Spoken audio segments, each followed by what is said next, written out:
and shows us the Teofimo Lopez that everybody thought he was when he was a prospect. Mike, people used to look at him and say, oh, this guy is going to be the star of boxing. It didn't really play out that way, but every now and then he reminds us how special he is. Yeah. Did you think you was really going to beat him up that way? Yes. I've been told you this. I told you this a minute ago. I said he's not on my level. Max Kellerman is leaving no room for debate. He has been bold and unapologetic in saying that Shakur Stevenson's latest performance was more than just a victory and should be treated as a historic boxing lesson that belongs alongside the greats. He remains confident in comparing Shakur to Floyd Mayweather, emphasizing that elite skill and defense still dominate the sport. This goes beyond simple commentary and signals the start of a new era, and Kellerman is completely ready to stand by his strongest take against anyone who dares to question it. The truth is, I know what you mean, that Teo was a lights-out puncher at 135 pounds. Out cold. Once he moved up to 140, it was much more of the footwork and hit you with punches you don't see and win on points than it was the destructive guy at the lighter weight. Terrence Crawford, guys, posted the following on his social media. Okay, quote, I don't know it all, but what I do know is Shakur Stevenson beating the bleep out of Teofimo Lopez. Now, Shakur Stevenson might box the bleep out of guys. He doesn't really beat the bleep out of anybody. What do we think of this? This is what makes Kellerman's reaction so compelling. He genuinely did not see this result coming.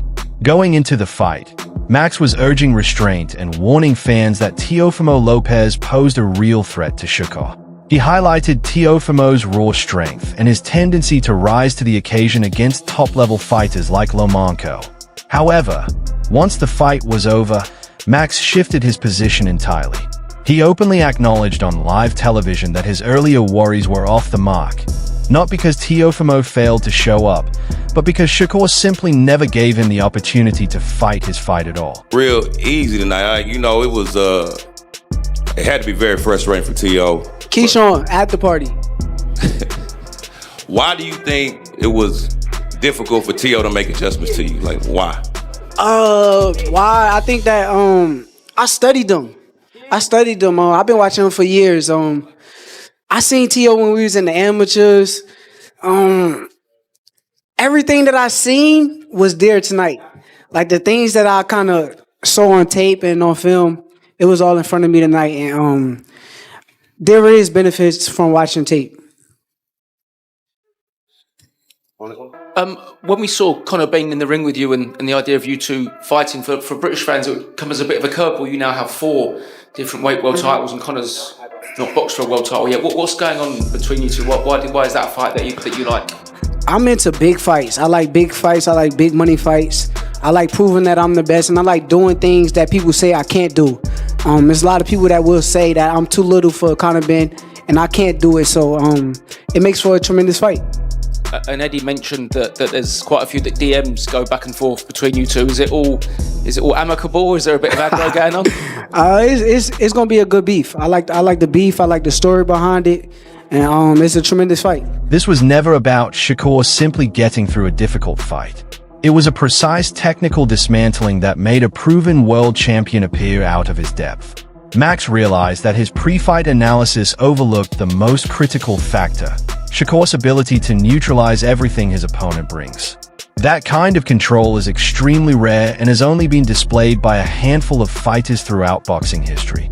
Against Shakur, your best weapons don't just come up short, they disappear entirely.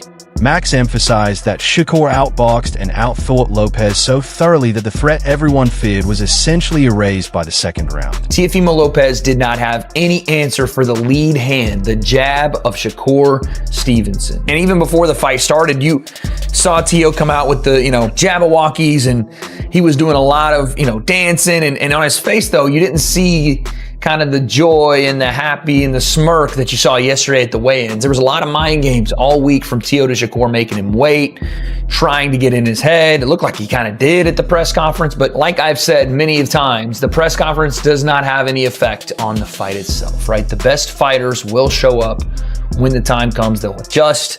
They'll be able to showcase why they're the best. And tonight, Shakur looked a lot more comfortable even in his ring walk, let alone when the fight started. But when it did start, you saw very quickly two things. Teofimo Lopez is going to have real problems with the hand speed of Shakur Stevenson, his lead hand, and that Teofimo wanted two really specific things early in this fight. Number one, he clearly wanted to land his big right hand over the top. And again, it was off of one or two punches, then switch to southpaw and try to land the left hand while covering distance. And it was I won't say basic attack, but it was a fundamental problem with that attack from Teofimo Lopez. He was having real trouble getting to Shakur Stevenson. He could not get past the lead hand. The jab was stifling him. He was having trouble cutting the ring. He was having trouble getting to the outside foot. This was an orthodox southpaw matchup where Teofimo needed to step to his left to try to push the lead hand away or at least get head off center line if he wanted to throw his right hand. Instead, he was doing the opposite, and Shakur was taking the outside track. Teo was stepping on the inside lane and then fading to his right side, right into the left hand of Shakur Stevenson, which, by the way, in the first round, Shakur didn't really even throw a backhand. It was just jab. And every time he would touch him with the jab, Teo had to reset. You can't get a Max Kellerman take without a pushback from Stephen A. Smith, and this fight highlighted that familiar divide among boxing fans. While Max was thrilled by the elite technical mastery on display, Stephen A. focused on the entertainment factor. For many casual viewers, a bout where one fighter is barely touched can seem slow or even unexciting. Stephen A. voiced the feelings of that audience, craving drama, exchanges, and big moments. Max, however, stood his ground, and the debate quickly heated up. He insisted that what unfolded in the ring represented boxing at its highest level. He defended the lack of a knockout by stressing how incredibly difficult it is to do what Shakur accomplished. Completely controlling a dangerous puncher like Teofimo Lopez to the point where he hesitates to even throw is far more impressive than a fortunate ending. Max's point was clear. If flawless execution puts you to sleep, then you're not truly appreciating the sport. This wasn't a lack of action. It was a total shutdown of an opponent's offense. Who might put him in a dogfight, a real one, for the first time in his career. When we get put in that position, we go find opposition to make that happen. You understand me? So when we go looking for the opposition, we're not concerned about how big they are, how fast they are, how strong they are. We feel like we got enough that we can bring to the table with anybody. That night I fought John Ruiz, I didn't care who was over there. Whoever they brought out that locker room was going to get it. You understand me? That's just what it was. The conversation went even deeper when Max spoke with the legendary Roy Jones Jr. during the Inside the Ring segment. That's when the focus shifted from raw speed to mental dominance. Roy Jones Jr., a fighter who truly understands how opponents can be humiliated at the highest level, explained how Shakur dismantled his rival psychologically. It wasn't just that Shakur was faster on his feet, but that his mind was operating at a quicker pace. Every time Teofimo made even the smallest move, Shakur had already evaded the danger and reset the exchange. Problems coming into this fight that you wondered was, William Zepeda didn't really give Shakur trouble. In my mind, I was there live watching that fight, and Shakur kind of handled all that adversity from William Zepeda. Handled a lot of adversity there. But the difference in that fight and this one was Zepeda was there with combination punching, right? He wouldn't just throw one or two punches at a time. He would throw 3, 4, and 5. And maybe once in a blue moon, a couple would get through and Shakur might get touched with something that you usually don't see him get hit with. Teofimo Lopez doesn't fight like that. He fights very selective on the front foot and the back foot. And again, Teo's probably a better back foot fighter than he is a front foot fighter. But he wanted to come out early and make a statement, so he was trying to bring it to Shakur. I think he gave up a little bit of his game too quickly, because in the first round, Teo was throwing heavy right hands over the top. Then that double right hand switched to go to the left hand out of southpaw, and Shakur saw it all early. And if you hear, some of the post-fight stuff, Shakur was like, I thought he was fast, and he wasn't. Shakur was like, he was way slower than I thought. Teo was reaching a lot. Teo was overstriding a lot. He wasn't bringing his feet with him, and it made it easier for Shakur. He would just frame with his lead hand, keep the distance, which he does such a good job of. If you move forward, he moves back. You cut an angle, he cuts an angle, right? He just mirrors what you do. And the moment you make a mistake or overcommit, he touches you with the lead hand. That's first line of defense. You get past that, hold the left hand behind it. Shakur was schooling him. And again, I said in the first minute and a half of the stream, I was just like, oh no, this is going to go very badly for Teofimo Lopez. And it did, man. It's just round after round, Teo could not figure out this equation, could not get past the lead hand of Shakur Stevenson. And there were moments where it wasn't just the jab of Shakur, he was sticking the left hand on him. And no, Shakur doesn't have the biggest power in the world, and no, he may not be the most casual, audience-friendly fighter, but he is damn good as a boxer. And he is, I don't want to say Floyd Mayweather-esque, but it's the same formula. When you watch him box, you may not like his style, you may not like that he doesn't, sting and punish people the way you would want to see somebody counterpunch, but I don't know there's a style that beats. By the middle rounds, the frustration was written all over Teofimo's face. He looked confused and completely out of answers. Max pointed out that this is the most devastating kind of loss a fighter can experience. With a knockout, you can always point to one perfect punch.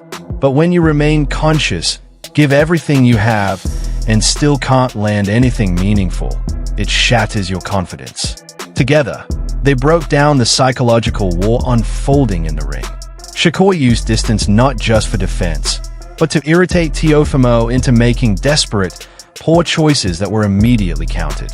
What followed was a slow, painful collapse of Teofimo's belief in himself. When life comes at you, it'll come at you in many ways, and you gotta treat it like a champ. That's it. You gotta treat it like a champ. Tell yourself it's okay. I learned from it, and I treat it like a champ every time. So if you're going through hard times in your life, whether it's from any sports or academics or anything like that, it's okay. You're still a champ. Throughout watching the fight week, a lot of people were saying that you were in Shakur's head. Yeah. It definitely seemed like that. Do you think maybe there was a chance that you maybe used up too much energy in the build up to the fight? No, not at all. I think honestly, it's just the way things played out, the cards that were at hand. The dealer, I was gambling, and the dealer didn't play my cards right. That's all. Talk to me about the fight itself. Just what was it like in there? How come you didn't really feel like you could get into the rhythm and such? I mean, just your perspective on it. Yeah, I think I was just honestly too focused on one particular objective, one particular thing, than really enjoying what I could see opening. I was catching him a lot with the body shots a lot. So I think that was one of my effective arsenals that was getting him every time. But I think just more combinations, especially finish with left hooks and stuff. I did poorly on not listening to my team. That's on me. Take it on the chin. My team did a phenomenal job. They had great guidelines. They had great instructions. I just didn't. For anyone who felt Max was going too far, the legends of the sport backed him up completely. Heavyweight icon Lennox Lewis didn't hesitate with his assessment. He said Shakur's movement was so precise that he likely swept every single round. Think about that for a moment. Against someone as dangerous as Teofimo, Lennox couldn't identify even a brief stretch where Lopez genuinely looked competitive.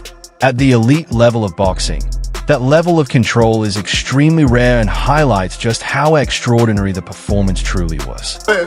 Man, let me tell you, Shakur moved so well. He won every round, and he was just a step ahead with quickness and just with, just the plan himself. Great plan coming in, and he did well. Congratulations to him. He won all the rounds? Is that what you're saying? He won all 12 rounds? Well, maybe he lost one, but he won the majority of rounds. At what time did you realize that this was just going to be Shakur taking over the whole fight? After the fourth round. After the fourth round? Yeah. Teofimo, it seems like he couldn't just get it going. Like, he just tried differently going up and down. The counters were getting him. Yeah. What could he done differently tonight? I don't know. It's difficult to box against a great mover like that. And, he tried. He definitely tried. His dad was emotional. He wanted him to do better, but, this is boxing. Lennox, you look at Shakur as a type of fighter who go up to welterweight and challenge like Devin Haney, Ryan Garcia, those fighters as well too, and beat them? Yeah, he has that possibility. He can do that. I don't know about moving up weights and different things because I'm a heavyweight. Then there was Pauli Malignaggi, who labeled the showing an all-time masterclass. Pauli said he believed Shakur would win, but the effortlessly of how it happened placed it on a completely different level. That kind of praise from experienced boxing minds carries real weight. It proves the Floyd Mayweather comparison isn't just TV hype or filler debate. Fighters who have been in the ring with true elites are recognizing the same things Max pointed out. They're seeing a boxer who appears to have fully unlocked the game and understands the sport down to its finest details.